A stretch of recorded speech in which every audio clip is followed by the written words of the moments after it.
दौलत मंद होने का मतलब क्या है? जब हम किसी अमीर शख्स को देखते हैं तो हमारा रद्द अमल क्या होता है? कोई क्या सिर्फ मेहनत से अमीर हो सकता है? बहुत ज्यादा पैसा कमा रहे हैं या बिल्कुल ही नहीं, इसका दारोमदार आप पर है। दौलत का ताल्लुक किस्मत से है, ये खुदा का तोहफा है। हमारी लैंग्वेज में दौलत एक मनफी मानी रखता है। ये अजीब बात है क्योंकि ज्यादातर लोग अमीर होना चाहते हैं। ज्यादातर अमेरिकी अब भी अमेरिकन ड्रीम पर यकीन रखते हैं, यानी कोई भी अमीर हो सकता है। भारत और पाकिस्तान में कामयाबी चंद लोगों के लिए ही तस्वुर की जाती है, जबकि जर्मनी में दौलत एक मनफी लफ्ज समझा जाता है। दुनिया के ज्यादातर अमीर तरीन लोग अमेरिका में ही रहते हैं। इनकी तादाद 735 बनती है। दूसरे नंबर पर चीन है, जहां 495 अरबपति अफराद आबाद हैं, और 169 अरबपति अफराद के साथ भारत तीसरा बड़ा मुल्क है। इसके मुकाबले में जर्मनी में 126 और रूस में 105 अरबपति आबाद हैं। No matter if you're born poor or middle class, wherever you're born, everyone can just move up. इससे कोई फर्क नहीं पड़ता कि आप गरीब पैदा हुए हैं या मुतवसत तबके में। आप जहां भी पैदा हुए हैं आप अमीर बन सकते हैं। अमेरिका में इसे अमेरिकन ड्रीम कहा जाता है। लोग मेरिट पर यकीन रखते हैं। इसका मतलब है कि जो लोग सबसे ज्यादा अमीर हैं वो इसलिए बहुत अमीर हैं क्योंकि वो मुस्तहिक हैं। लेकिन अगर आप अमीर हैं तो ये किस्मत की वजह से नहीं है और ना ही सिर्फ बैरूनी हालात की वजह से। ये आपके अंदर मौजूद किसी चीज की वजह से होता है। फिर काम के हवाले से प्रोटेस्टेंट अखलाकियात भी हैं। इस मजहबी अखलाकी नजरिए के मुताबिक मुआशरे में जो लोग सबसे ज्यादा मेहनत करते हैं वही सबसे ज्यादा कामयाब होते हैं। अगर आप इन अकायद पर यकीन रखते हैं और इसी हवाले से सोचते भी हैं तो अमीर लोगों को सिर्फ तारीफ की निगाह से ही देखा जाएगा। You get a glorification of the rich. Bharat और पाकिस्तान जैसे ममालिक का समाजी निजाम बहुत मुख्तलिफ है। इन ममालिक में गुर्बत और अमीरी का चोली दामन का साथ है। फर्ज करें एक ड्राइवर की कमाई तकरीबन 25,000 रुपए है और गाड़ी में पीछे बैठे हुए आदमी के पास मर्सिडीज का कोई उम्दा मॉडल है। ऐसी लग्जरी कारों के कुछ ड्राइवरों की कमाई कम हो सकती है और पीछे बैठा आदमी सबसे ज्यादा कमाने वालों में शामिल हो सकता है। ऐसी सूरत हाल में जायदाद का ताल्लुक किस्मत से जोड़ दिया जाता है, यानी बहुत खुशकिस्मत लोग ही अमीर हो सकते हैं। इस तरह सोचना इंडिया के लोगों की एक उमूमी नफ्सियात बन चुकी है। General psychology in India. ताहम जर्मनी में दौलत का नजरिया मुल्क की तारीखी हवालाजात के हवाले से ही तख्लीक हुआ है। जाहिर है कि जंग ने मुल्क के अमीर लोगों के वकार को मुतासिर किया, क्योंकि बहुत से अमीर तरीन लोग नाजी पार्टी से वाबस्ता थे। ये कारोबारी लोग ऐसी बड़ी बड़ी कंपनियों के मालिक थे जो हथियार वगैरह तैयार करती थी। इसलिए जर्मनी में अमीरों के बारे में एक मनफी एहसास ने जन्म लिया। जर्मनी में आपको शायद ही कोई ऐसा अमीर आदमी मिलेगा जो मीडिया पर खुलकर बात करता हो।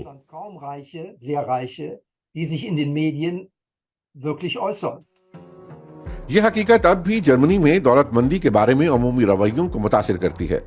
कोई अपनी दौलत दिखाए तो लोग नाराज हो जाते हैं। यही वजह है कि यहाँ सरमाए की तकसीम भी निस्बतन मुतवाजिन है। 90% aller Unternehmen in Deutschland, Germany में 90% कंपनियां फैमिली बिजनेस है। अगर आपका खानदानी कारोबार है तो आप अच्छी आमदनी हासिल कर सकते हैं। इस तरह ज्यादा मुनाफा भी कमाया जा सकता है। लेकिन यूं आप नौकरियां भी पैदा करते हैं और ज्यादा टैक्स भी अदा करते हैं। जर्मनी में आप जितने अमीर होंगे उतना ही ज्यादा टैक्स अदा करना होगा।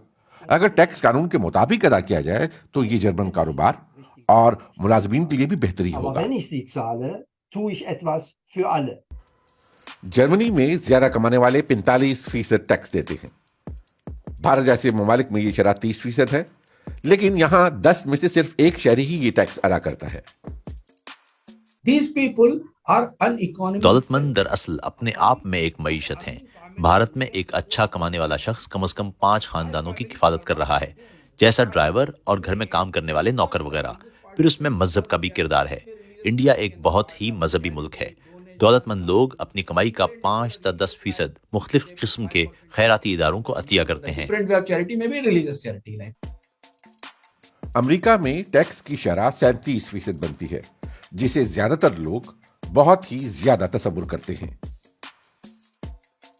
You know, there's this ایک رویے کے تحت ٹیکس کو برا خیال کیا جاتا ہے. ٹیکس معاشرے کے لیے کس طرح فائدہ مند ہے، اس پر کوئی مناسب بحث نہیں ہوتی. یہ کس طرح غریب طبقے کے لیے بھی فائدہ مند ہے، وغیرہ وغیرہ. لیکن اس بارے میں باتیں بہت کی جاتی ہیں کہ ٹیکس ایک بری چیز ہے. About how taxes are some sort of pure evil. Tax اتنا برا بنا دیا گیا ہے کہ بعض اوقات تو ٹیکس چوروں کی تعریف کی جاتی ہے، جیسے مارتھا اسٹیورٹ، ایک امریکی ٹی وی اسٹار جو اب ارب پتی بن چکی ہیں. لوگ مارتھا اسٹوارٹ کے بارے میں زیادہ تحفظات نہیں رکھتے ہیں، لیکن زیادہ تر لوگوں کا خیال ہے کہ اگر موقع ملتا تو وہ بھی یہی کرتے. یعنی مارتھا کے لیے یہ اچھا ہی ہوا. لیکن جیسے جیسے عدم مساوات میں اضافہ ہوتا ہے تو دولت مندوں کو تنقیدی نگاہ سے دیکھا جانے لگتا ہے. دنیا میں یہ نام نہاد دولت مند لوگ ہیں بھی تو صرف 1% اب تو بھارت میں بھی سیاستدان اپنی دولت مندی پر شیخی نہیں بھگاڑتے. لوگ امیروں کو اور خاص طور پر ارب پتی افراد کو سماج دشمن، گھٹیا اور خود غرض کے طور پر دیکھتے ہیں. عام لوگ انہیں ایک ایسا گروہ تصور کرتے ہیں جو اپنی ہی دنیا میں رہتا ہے اور باقی معاشرے سے بہت الگ تھلگ ہے. Und die Klientel der میں سمجھتا ہوں کہ ارب پتی لوگوں کا اس دنیا سے تعلق ہے ہی نہیں، بلکہ وہ اپنی ہی دنیا میں رہتے ہیں. ان کا اپنا ہی ایک گروپ ہے. Gruppierung. تازہ ترین ویلتھ رپورٹ کے مطابق ہر سال دنیا کے امیر ترین افراد میں اضافہ ہی ہوتا جا رہا ہے. انہیں اس سے کوئی فرق نہیں پڑتا کہ دنیا میں کتنے بحران اور آفتیں آ رہی ہیں، بلکہ کشیدہ صورتحال تو ان کے لیے زیادہ مالی فائدے کا باعث ہو سکتی ہے.